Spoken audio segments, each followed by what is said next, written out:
সুপ্রিয় দর্শক, ভিওডি বাংলার নিয়মিত আয়োজন নিউজ ন্যারেটিভে আপনাদের সবাইকে স্বাগত জানাচ্ছি। আমি মঞ্জুর মিলন। আপনারা জানেন যে সমসাময়িক নানা বিষয় নিয়ে আমাদের এই আয়োজন। আর আজকে আমাদের আয়োজনে আমাদের সাথে যুক্ত হয়েছেন আমাদের স্টুডিওতে ছাত্রদলের সহ সভাপতি ডক্টর তৌহিদুর রহমান আউয়াল।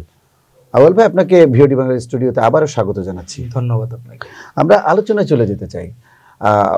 ডাকসু নির্বাচন আসলে এখন টক অফ দ্য কান্ট্রি, কেননা ডাকসু একটি বহুল আলোচিত বিষয় এবং আমরা জানি হিস্ট্রিক্যালি আমাদের ডাকসু বলেন, ঢাকা বিশ্ববিদ্যালয় বলেন, আমাদের বিশাল একটা বড় অবদান রয়েছে। যে কারণে ডাকসুকে কেন্দ্র করে বাংলাদেশের সর্বত্র একটি আলোচনা চলছে যে ডাকসু নির্বাচনে কি হচ্ছে, কারা বিজয়ী হবে, কারা পরাজিত হবে। এমনকি আমি এটা এমনভাবে বলতে পারি, চায়ের দোকানে অর্থাৎ চায়ের কাপে ঝড় তুলছে মানুষ এই ডাকসু নির্বাচন নিয়ে। ডাকসু নির্বাচন হচ্ছে, দেখছেন, আপনিও একজন ছাত্রদলের একজন নেতা হিসেবে সেটি পর্যবেক্ষণ করছেন সরাসরি। কি মনে হচ্ছে আসলে ডাকসু নির্বাচন সার্বিকভাবে কি মনে হচ্ছে? ধন্যবাদ আপনাকে।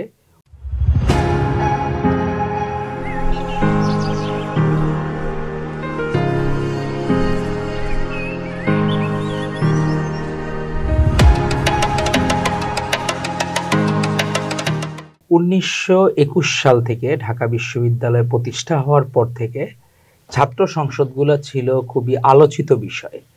90-এর গণ অভ্যুত্থানে যখন ছাত্র সংসদে ছাত্রদল এককভাবে বিজয় হইল, রাকসুতে রুহুল কবির রিজভী আহমেদ একা বিজয় হইলেন, প্যানেল হেরে গেছে কিন্তু উনি একা বিজয়ী হয়েছেন, সেগুলোর মধ্য দিয়ে যে মেসেজটা গিয়েছিল এরই কিন্তু একটা প্রতিফলন ঘটেছিল ইলেকশনে। তখনও কিন্তু এই ধরনের, এই যে আমরা বলি না মিডিয়া কু করা, আপনার হচ্ছে হিটলারের প্রোপাগান্ডা মিনিস্টার ছিল হচ্ছে গোয়েবলস, তারা হচ্ছে কি করতো, শুধু প্রোপাগান্ডা ন্যারেটিভ তৈরি করতো। ওই সময় 91 সালে কিন্তু আমাদের এগেইনস্টে অনেক নেগেটিভ ন্যারেটিভ হয়েছে, একটা মিথ্যাকে বারবার বলে সেটিকে এস্টাবলিশ করা। কিন্তু সেই জায়গায় কিন্তু সকল কিছুকে ধূলিসাৎ করে দিয়ে কিন্তু রাষ্ট্র ক্ষমতায় অধিষ্ঠিত হয়েছিল বিএনপি, সকল প্রেডিকশনকে ভুল প্রমাণ করে। এবারও ডাকসু এমন একটা প্রেক্ষাপটে হচ্ছে, আপনার লাস্ট যে ডাকসু হয়েছে সেখানে সবচেয়ে হচ্ছে খারাপ বিষয় হইলো যে আমাদের ধারণা যেটা, যে সে জায়গায় হলো সাদ্দাম, তারপরে বাকিরা যারা ছিল, এরকম যারা ফ্যাসিস্টের যারা পাঁচাটা খারাপ মানুষেরা, তারা ছিল ডাকসুর নেতা। ডাকসুর প্রতিনিধি হবে সে সকলের প্রতিনিধি, সে শুধু একটিও দলীয় কোরামের প্রতিনিধি হবে না, দল কানা হবে না, এই বিষয়গুলা।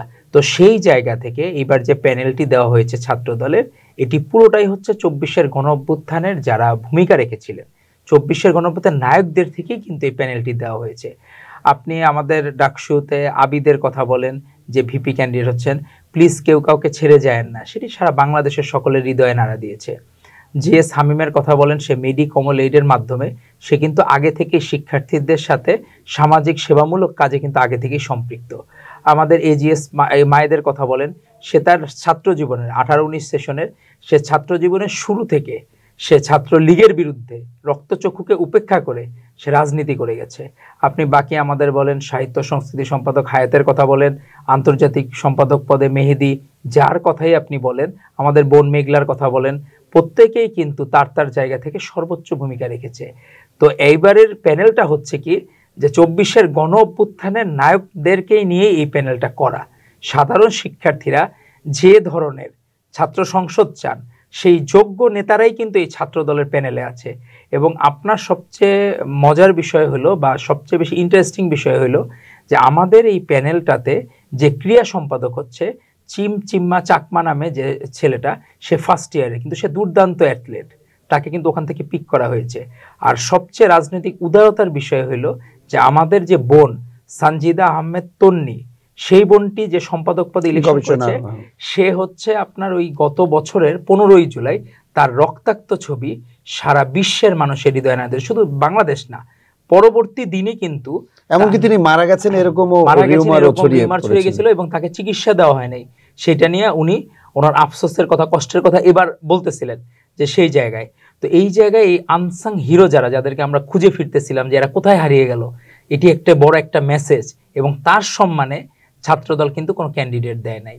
তো এই মেসেজটা হচ্ছে কি, আমরা যারা আসলে জুলাইয়ের যোদ্ধা এবং যাদের কাছ থেকে বাংলাদেশ প্রত্যাশা করে, যাদের মাধ্যমে একটি সুন্দর বাংলাদেশ সম্ভব, সেটির পুরো প্যানেলটার একটা প্রতিচ্ছবি হচ্ছে, বা বাংলাদেশের টোটাল 24-এর গণ অভ্যুত্থানের একটা প্রতিচ্ছবি হচ্ছে এই ডাকসুর ছাত্রদলের প্যানেল।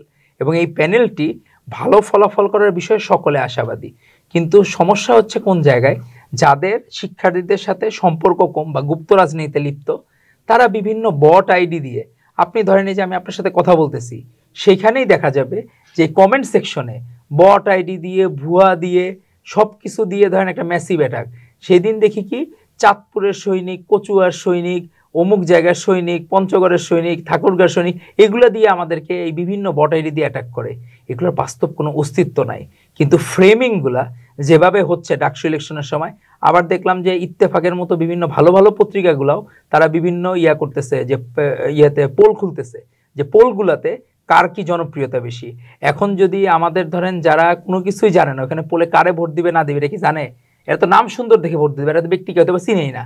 ধরেন ওখানে দেখে ভিপি পদে আবিদ আছে, তারপরে দেখলাম গুপ্ত সংগঠনের এক নেতা আছে ওই সাদিক কায়েমরা, এর মনে করবে সাদিক কায়েমের নামটা সুন্দর, নামটা ইয়া করে কিন্তু দিতে পারে, কিন্তু সে কিন্তু ব্যক্তি সাদিক কায়েমরা চিনে না বা জানে না যে সে একসময় ছাত্রলীগ করতো। তো এই ধরনের ভোট বা এই ধরনের মিডিয়া কু করা, এগুলো ইন্টেনশনালি করা হচ্ছে। এটি অবশ্যই যে এই জায়গায় করে যে লাভ হয় না, এটি 91 প্রমাণ হয়েছিল। আর আপনি হাসিনা তো কম চেষ্টা করে নাই, হাসিনা তার পুরা এই রাজনৈতিক জীবনে টোটাল চেষ্টা করছিল শেখ মুজিবকে ভগবান বানানোর, আর সে নিজে হবে হীরক রানী। তো সেই চেষ্টাও তো ব্যর্থ হয়ে গেছে। তো বাংলাদেশের মানুষ সত্যিকারের ইতিহাস জানতে চায়। আপনি আসিফ মাহমুদ সজীব ভুঁইয়া যে উপদেষ্টা ছিল, তার বইটি দেখবেন মাতৃভূমি অথবা মৃত্যু। সেই বইটিতে গত বছরের 5ই আগস্ট 24 গণ অভ্যুত্থানের রাতে বা সন্ধ্যার পরে চ্যানেল 24-এ যে মিটিংটি হয়, সেই জায়গাতে আমাদের ভারপ্রাপ্ত চেয়ারম্যান জনাব তারেক রহমানের সাথে যারা উপস্থিত ছিল, ওখানেও উনি ইতিহাসকে বিকৃতি করেছেন, ওইখানে ইতিহাসকে উনি কাটছাট করেছেন। ওইখানে দেখবেন আমাদের ছাত্রলীগ প্রেসিডেন্ট সেক্রেটারির নাম নাই। আর আমাদের এই প্রজন্মের যে অহংকার, এবং উনি এই সুদূর প্রবাসে থেকেও কিভাবে তরুণ প্রজন্ম জেনজির মধ্যে ধরা যায়, তো এরকম একজন ব্যারিস্টার জায়মা রহমান, তার নামও বাদ দিয়ে দিয়েছে তারা। তো সেই জায়গায় আসিফরা এখন শিক্ষা নেওয়া উচিত যে এই অসমাপ্ত আত্মজীবনীবোধ ভুয়া নাটক যদি করে, আপনার যারা জাবেদ পাটোয়ারিদেরকে পুরস্কৃত করেছে 123 জন আপনার কর্মকর্তা, তারা রাষ্ট্রের কর্মকর্তা ছিল না, তারা ছিল শেখ হাসিনার কর্মকর্তা, ব্যক্তিগত কর্মকর্তা, পোষ্য কর্মকর্তা বলা যায়। তো এই পোষ্য কর্মকর্তাদের মতো যদি আপনি এরকম বই লেখেন, রূপকথার গল্প বা তামিল সিনেমার মতো এরকম সুপার হিরো বানানোর চেষ্টা করেন নিজেকে, এটা কোনো লাভ হবে না। বাংলাদেশের মানুষ জানে আন্দোলনে কার কতটুকু ভূমিকা ছিল। তারই আদলে কিন্তু আপনি দেখেন যে সত্যিকারের, আপনি যদি ইতিহাস জানতে চান, স্ফুলিঙ্গ থেকে দাবানল নামে একটি বই প্রকাশ করেছে আমাদের ভিপি ক্যান্ডিডেট আবিদ। সেই বইটি সবাই পড়লে জানতে পারবে যে সত্যিকারের ইতিহাসটা কি। অল্প সময় খুব দারুণ কাজ করেছে, কিন্তু আরও বেশি যদি পরিমার্জন করা যায়, এই বইটি একটি ঐতিহাসিক দলিল হিসেবে প্রকাশিত হবে। তো আমার মনে হয় যে প্রত্যেকের সত্যিকারের ইতিহাস জানার অধিকার আছে পরবর্তী প্রজন্মের কাছে। প্রত্যেকে যার যতটুকু ভূমিকা ততটুকু ক্রেডিট নিয়ে নিতে হয়। আমাদের ভারপ্রাপ্ত চেয়ারম্যান তো আজ পর্যন্ত একবারও বলেন নাই ক্রেডিট নেওয়ার কথা, যে আমি করেছি, আমি এটা করেছি, ওটা করেছি। কিন্তু আমিত্ব ভাবটা এই নতুন যারা রাজনৈতিক দল করেছে তাদের মধ্যে আছে, আর একটি গুপ্ত সংগঠনের মধ্যে আছে যে আমিত্ব ভাবটা। তো এই ধারণা থেকে তাদেরকে দূরে সরে আসতে হবে। ধন্যবাদ। আপনি বললেন যে আসলে যার যার রাজনৈতিক আদর্শ, সেই আদর্শের লড়াই হতে হবে। এখানে আপনি গুপ্ত সংগঠন কিংবা আপনি চেতনা বিক্রি, এই যে বিষয়টি বিগত দিনে আমরা রাজনীতিতে দেখেছি, পাশাপাশি প্রোপাগান্ডা, সেটি করে আসলে আদৌ যে রাজনীতিতে টিকে থাকা যায় না বা কোনো স্থায়িত্ব হয় না, সেটি কিন্তু আমরা শেখ হাসিনার পতন বলেন বা পরবর্তীতে আমরা সেটি দেখেছি। ধন্যবাদ। তো আমরা পরবর্তী প্রশ্নে যাই।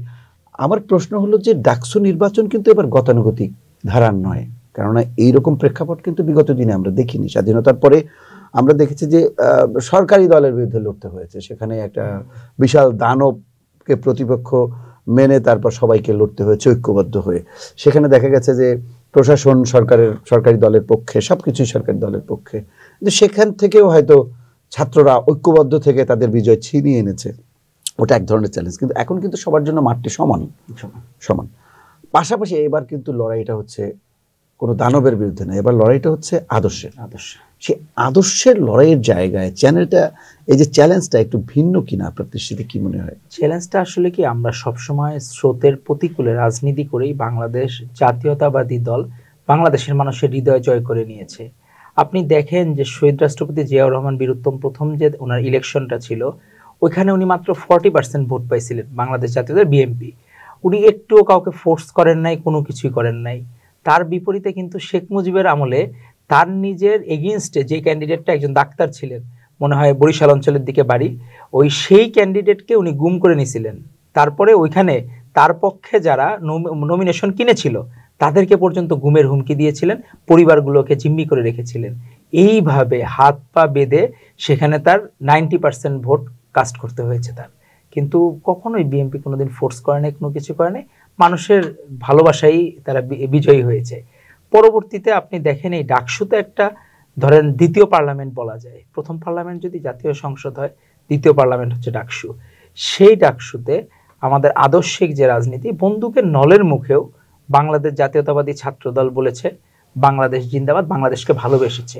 শহীদ রাষ্ট্রপতি জিয়াউর রহমান, বীরুত্তম, বেগম খালেদা জিয়া, তারেক রহমানকে ভালোবেসেছে, এক মুহূর্তের জন্য আপোষ করে নাই। কিন্তু যারা বিভিন্নভাবে রূপ বদলায়, ভোল বদলায়, তাদের ইয়েতে আপনি কিন্তু আন্দোলন কিন্তু উইথড্র করে ফেলছিল বৈষম্য বিরোধী যারা, কিন্তু তখন জনগণের কারণে কিন্তু তারা জিনিসটা আর তখন নিজেদের হাতে ছিল না। অনেকটা আপনি 7ই মার্চের শেখ মুজিবের, সে আপনার 1971 সালের 7ই মার্চ, উনি কিন্তু সেফ সাইডে ভাষণ দিয়ে গেছেন। একবার বলছেন যে তোমাদের যা কিছু আছে তাই নিয়ে নামো, অপর দিকে উনি আবার পাকিস্তান জিন্দাবাদ বলেছেন, কারণ ওনার স্বপ্ন ছিল পাকিস্তানের প্রাইম মিনিস্টার হওয়া। উনি কখনোই বাংলাদেশের স্বাধীনতা চান নাই। তো সেই জায়গায় যারা বাংলাদেশের স্বাধীনতাকে বিশ্বাস করে না, একটি গোষ্ঠী, তারা এখনো বাংলাদেশের মানুষের কাছে ক্ষমা চায় নাই। আর তারা এখন যে রাজনীতি করার সুযোগ পাবে কি পাবে না সেটা একটি চিন্তার বিষয়। সবচেয়ে বড় অ্যালার্মিং বিষয় হচ্ছে আমাদের বীরশ্রেষ্ঠ মতিউর রহমান, যার বিরচিত ভূমিকা সারা বিশ্বের অন্য জায়গায় অন্য ভাষায় অনুদিত করা হয়েছে, সেরকম একজন মহাবীরকে তারা বলেছে বিমান ছিনতাই করে নিয়ে গেছে। এটা অত্যন্ত অ্যালার্মিং। ঢাকা বিশ্ববিদ্যালয়ের মতো জায়গায় একটি প্যানেলে, যেটি হলো সম্ভবত ইসলামী ছাত্র শিবিরের প্যানেলে, সেই প্যানেল থেকে একজন ইলেকশন করতে, সে মতিউর রহমানকে বলেছে প্লেন চুরি করে উনি করেছেন, মানে উড়াল দিয়েছিলেন, তারপরে মারা গেছেন। তো এটি অত্যন্ত অ্যালার্মিং। এটি বাংলাদেশের পাকিস্তানের ভাষায়, পাকিস্তানের ভাষায় আসলে কি তাদের তো আসলে হয়তো বা জেনারেশন টু জেনারেশন একটা পরিবার থেকে মানুষ যে শিক্ষা পায় না, আপনি বাংলাদেশের প্রেক্ষাপটে রাজনীতি করতে হলে তো আসলে বাংলাদেশের যে মৌলিক বিষয়টা, সেই জায়গায় তো আপনার একটা বিশ্বাসের জায়গা আসতে হবে। আপনি এই কথা বললে তো সেটা পাকিস্তানের পক্ষে যায়। আর আপনি যে আপনার প্রোগ্রামের নাম হলো ন্যারেটিভ, এই ন্যারেটিভটা তো পাকিস্তানের পক্ষের ন্যারেটিভ, তো বাংলাদেশের পক্ষের ন্যারেটিভ অবশ্যই না। অবশ্যই। তো ইস্যুটা হচ্ছে তাদের এই বিষয়গুলা ডাকসুতে, আমার মনে হয় আমাদের ভাই বোনরা বোকা না। আর তাদের কথা শুনলে মনে হয় যে আমাদের ফিমেল ভোটার, আমাদের বোনদের ভোটগুলা মনে হয় ছাত্র শিবির পকেটে নিয়ে ঘুরে, এরকম মনে হয় অনেকটা তাদের কথাবার্তা শুনলে। যে মনে হয় যে আমাদের নারী বোনদেরই খুব ঠেকা পড়ছে, যে বা খুব হয়েছে যে ছাত্র শিবিরকে ডাকসুতে বসানোর জন্য খুব তাগিদ হয়ে গেছে তারা। তা আমার মনে হয় না এইসব করে বা এইসব বানোয়াট কথাবার্তা বলে খুব একটা তারা বেনিফিট পাবে। কারণ আমাদের বোনরা যে সাহসী ভূমিকা রেখেছিল, যে বুদ্ধিমত্তার সাথে তারা প্রত্যেকটা আন্দোলনে, এইবার আমরা দেখেছি আমাদের মনে হয়েছিল, আমি আমার নিজের অগ্রসেনানী ছিল, কখনোই এত যে এরকম বীর তারা, আমরা যে বীরঙ্গনার গল্প পড়ি তাদের মতো বীর আমাদের আর বাইরে থেকে অন্য কোনো ফিমেল ক্যারেক্টারের দরকার নাই। আপনার প্রমীলা দেবী বা বিভিন্ন কিছু যে আপনি আছে, ইলা মিত্র, এদের মতো এরকম ক্যারেক্টার আর দরকার নাই। আমাদের এখানেই তো এরকম বীরচিত বীরঙ্গনা আছে, যে যাদেরকে আমরা গল্প করতে পারি, বিভিন্ন কিছু আমরা আলোচনায় রাখতে পারি। কারণ আপনি দেখেন আমাদের মনে হইতো যে আমাদের যারা বোনরা আছে এরা নিজেরা রান্নাঘর পর্যন্ত চায় না, কিন্তু এরা রাজপথে গেছে, এরা রক্ত দিয়েছে, নিজের কোনো কিছু তোয়াক্কা করে নাই।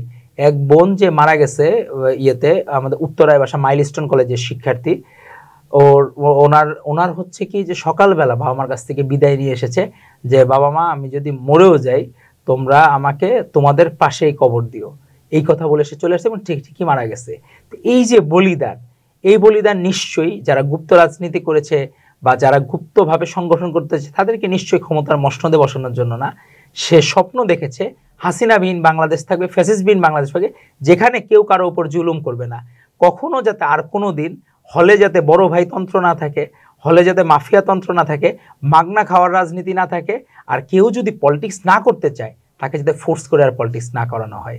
সে যাতে নিজে যদি কেউ রাজনীতি করতে চায় তাকেও যাতে কেউ বাধাগ্রস্ত না করে, প্রত্যেকের ব্যক্তি স্বাধীনতা যাতে এনশিওর হয় এবং এখানে যাতে মনে করে যে সে নিজের বড় ঘর ছেড়ে, সে নিজের পরিবার, আমাদের তো নর্মালি ইন্টারমিডিয়েট পর্যন্ত 12 পর্যন্ত সবাই বাসায় থাকে, অন্য দেশে হয়তো বা বিভিন্ন কিছু হোম আছে আলাদা আলাদা বিভিন্ন লেভেলের বয়সের জন্য, কিন্তু এই জায়গায় আমাদের তো একটা পারিবারিক যে কালচার, আমাদের ফ্যামিলি কালচারটা, সেটা কিন্তু ইন্টারমিডিয়েট পর্যন্ত আমরা ফ্যামিলির কাছাকাছি থাকি।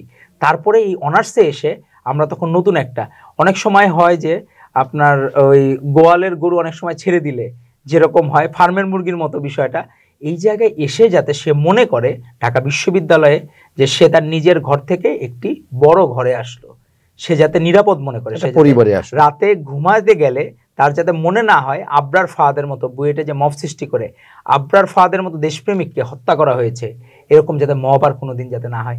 সে যাতে রাতে জানে যে আমি অ্যালার্ম দিয়ে ঘুমাইলাম, সকালবেলা আমি ঠিক সকালেই উঠবো, আমার সেই আর রাতে কেউ আমাকে ডাকবে না, কেউ আমাকে র্যাগিং করবে না, কেউ আমাকে হ্যারেস করবে না, আমি নিশ্চিন্ত মনে ঘুমাইতে যেতে চাই। আসলে ছাত্র দলের প্যানেল থেকে শিক্ষার্থীদের কি মেসেজ দেওয়া হচ্ছে, আসলে আলাদা কি মেসেজ দেওয়া হচ্ছে? ছাত্র দলের প্যানেল থেকে হচ্ছে যা যা দরকার ঢাকা বিশ্ববিদ্যালয়ের ভালো করার জন্য, আমরা যে প্রাচ্যের অক্সফোর্ড বলি, আসলেই কি আমরা অক্সফোর্ড হইতে পারবো কিনা, সেই অক্সফোর্ড করার জন্য আমাদের কি কি কর্ম পরিকল্পনা দরকার।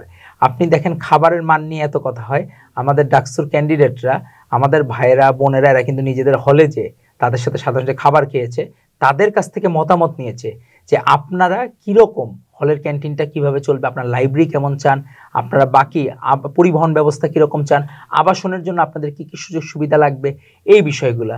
অনেক সময় হয় ধরেন আমাদের অনেকের লিগামেন্ট ইনজুরি হয়ে যেতে পারে, ফুটবল খেলে যারা বিভিন্ন কিছু, এখন কারোর লিগামেন্ট ইনজুরি হলে সে কিন্তু লো কমোড ইউজ করতে হবে না, তাকে হাই কমোড ইউজ করতে হবে। অনেক কিছু বিষয় আছে যে আমরা এমন একটা বিষয় চাই যে ঢাকা বিশ্ববিদ্যালয়ের ছাত্র দলের যারা এই ডাকসুতে নির্বাচিত হবেন, তারা যাতে প্রত্যেকটা শিক্ষার্থীর আপন ভাই বোন হন, কখনো না দুঃসম্পর্কের ভাই বোন না, প্রত্যেকে যাতে আপন ভাই বোন হন এবং আপন ভাই বোনের মতো যাতে বাকি শিক্ষার্থীদের টেক কেয়ার করে, এটাই হচ্ছে আমাদের কমিটমেন্ট। আগেকার মতো যে আমি শুধু আমার সাধারণ শিক্ষার্থীদের ইউজ করব, মিস ইউজ করব, এটা যাতে আর কখনো ফেরত না আসে। ছাত্রদল চায় ভাই হিসাবে বোন হিসাবে পাশে থাকার জন্য, কেউ যদি ভালো গবেষণা করতে চায়, কেউ যদি দেশের বাইরে যাইতে চায় তাকে হেল্প করা, তারা বিদেশে যে বাংলাদেশের মুখ উজ্জ্বল করবে, কেউ যদি রাজনীতি করতে চায় তাকে রাজনীতিতে হেল্প করা, কেউ যদি রাজনীতি না করতে চায় তাকেও কেউ বাধাগ্রস্ত করবে না। যে যেটা চায়, কেউ ভালো গান গায় সে যাতে ভালো সিঙ্গার হইতে পারে তাকে হেল্প করা, যে ভালো ক্রীড়াপ্রেমী, যে ভালো খেলাধুলা করে সে যাতে ভালো একজন খেলোয়াড় হইতে পারে, যে ভালো ক্রিকেট খেলে সে ক্রিকেটার হয়, যে ভালো ফুটবল খেলে ফুটবলার হয়। প্রত্যেকের যার যার স্বাধীনতা, কেউ একজন ভালো ছবি তুলে সে যাতে ভালো একজন ফটোগ্রাফার হইতে পারে, প্রত্যেকেরই যাতে স্বাধীনতাগুলা এনশিওর হয়, এটা ছাত্রদলের কমিটমেন্ট। ছাত্রদল চায় প্রত্যেকে যার যার স্বাধীনতা যাতে ভোগ করতে পারে, এটাই এনশিওর করা আমাদের দায়িত্ব। আমার শেষ প্রশ্ন সেটি হলো যে 90 যে একটি ছাত্র দলের একটি গণজাগরণ ছিল, মানে আমরা দেখেছি যে মানে আন্দোলনটা এক পর্যায়ে ছাত্র দলের নেতৃত্বে চলে আসছে। বিগত দিনে কিন্তু ছাত্র দলের এরকম কঠোর অবস্থান ছিল না।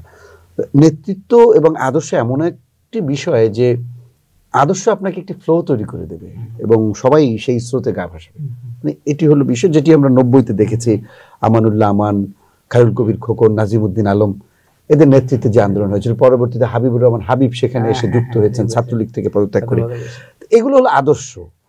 মানে সেই যে আদর্শের স্রোত, যে স্রোত বেয়ে বিএনপি এখনো রাজনৈতিক অঙ্গনে তার অবস্থান আধিপত্য বজায় রেখেছে, কয়েকবার ক্ষমতা এসছে, সেই স্রোত কি ফিরিয়ে আনতে পারবে বর্তমান ছাত্র দল ডাকসুতে? কি মনে হয় আপনার? আমার মনে হয় যে 90-এর যে প্রেক্ষাপটটা ছিল, এরশাদ কিন্তু বড় লেভেলের ফ্যাসিস্ট, মানে হাসিনা লেভেলের ফ্যাসিস্ট, মানে কি যদি হাসিনার তুলনায় ধরা হয় সে হলো একটা ওয়ার্ড পর্যায়ের ফ্যাসিস্ট। যদি হাসিনাকে আপনি ইন্টারন্যাশনাল ফ্যাসিস্ট দেন, সে ওয়ার্ড পর্যায়ের ফ্যাসিস্ট। সেখানে কিন্তু একটা বন্দুকের গুলি খরচ করতেও চিন্তা করতে হইতে, এর জন্য জবাবদিহিতা করতে হবে, যেটা হাসিনা আমলে ছিল না। আপনি ধরেন আমাদের মিছিলগুলা, সেই যে প্রত্যেকে যারা ছাত্র দল করে, হাসিনার প্রতিবাদ করা প্রত্যেকটা মানুষ ছিল ইনফরমার। ইনফরমার কি হিসাবে?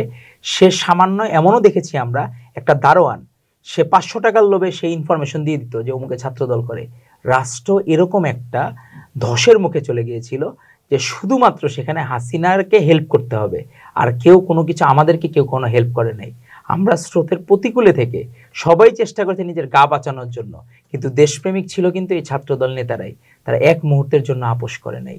তারা বন্দুকের নলের মুখে, পুলিশের শত অত্যাচারের মুখেও, আমাদের একজনকে গুলিবিদ্ধ হয়েছিল 2024-এর আপনার 19শে জুলাই, আমাদের ছাত্রদল নেতা।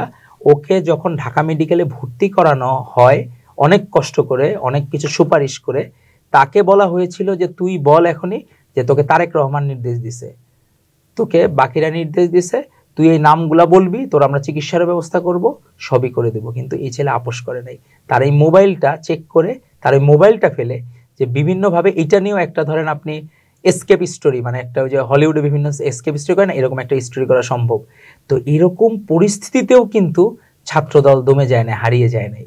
বাকিরা যেমন লেবাস পাল্টায় গিরগিটির মতো, অনেকটা রং বদলায়, কিন্তু ছাত্রদল কোনোদিন রং বদলায় নাই। সে খারাপকে খারাপ বলেছে, ফ্যাসিস্টকে ফ্যাসিস্ট বলেছে, অন্যায়কে অন্যায় বলেছে। সে ছিল ন্যায়ের পক্ষে, বিপ্লবের পক্ষে। এজন্য আমাদের সাথে বাকিদের আসলে কখনো মিলানো সম্ভব না, কারণ এত প্রতিকূল পরিবেশে আপনি দেখেন নিষিদ্ধ ছাত্রলীগ তো মানে এখনো আছে, পদাধিকার বলে অনেকেই আছে, বিভিন্ন জায়গায় লুকায় আছে। একটা জায়গায় আপনি দেখছেন যে কোনো সময় মিছিল করা বা ইয়া করা, কারণ তাদেরকে ওই আদর্শগত দিক থেকে তারা কিন্তু নাই, তাদের একদম বিলীন হয়ে গেছে। আদর্শিক রাজনীতিটা সেটি বাংলাদেশ জাতীয়তাবাদী ছাত্র দলই গত 16 বছর ধারণ করেছে, কারণ তার মাদার সংগঠন বিএমপি সর্বোচ্চ স্যাক্রিফাইস করেছে। আর সহযোগী সংগঠন হিসাবে আমাদের যতটুকু ভূমিকা রাখা দরকার আমরা সর্বোচ্চ চেষ্টা করেছি। এজন্যই আমরা আশা করি সাধারণ শিক্ষার্থীরা দেখেছে যে প্রত্যেকটা ভাই, তাদের ছাত্রদলের ভাইরা স্যাক্রিফাইস কিভাবে করেছে। তারা কিভাবে ক্যাম্পাসে, আপনার একটা ফ্রেন্ড কেউ কারোর সাথে বসতে পারতো না, ছাত্রদল করার পাশে বসলে তাকেও হল থেকে বের করে দেওয়া হতো, ফেসবুকে একটা লাইক কমেন্ট করতে পারতো না। তো আশা করব সাধারণ শিক্ষার্থীরা তাদের এই মজলুম ভাই বোনদেরকে চিনতে ভুল করবেন না। সাধারণ শিক্ষার্থীরা তাদের এই মজলুম ভাই বোনদের পক্ষে থাকবেন, এবং ডাকসুতে ছাত্রদল বিজয়ী হলে তারা তাদের কমিটমেন্টের জায়গাগুলা ঠিক রাখবেন, এবং প্রত্যেকের ভাই বোন হয়ে তারা পাশে দাঁড়াবেন ইনশাল্লাহ। ডক্টর তাহিদুর রহমান আউয়াল, আপনাকে আমাদের মূল্যবান সময় দিয়েছেন, এর জন্য অসংখ্য ধন্যবাদ জানাচ্ছি। ধন্যবাদ আপনাকে। আশা করছি ভবিষ্যতে আপনাকে পাবো ভিওডি বাংলার স্টুডিওতে। সুপ্রিয় দর্শক, আমাদের আলোচনা আজকের মতো শেষ করতে হচ্ছে। অন্য কোনো দিন অন্য কোনো অতিথিকে নিয়ে আপনাদের সামনে আবারও হাজির হব। সেই পর্যন্ত সবাই ভালো থাকুন, সুস্থ থাকুন আর নিরাপদেই থাকুন। ধন্যবাদ সবাইকে।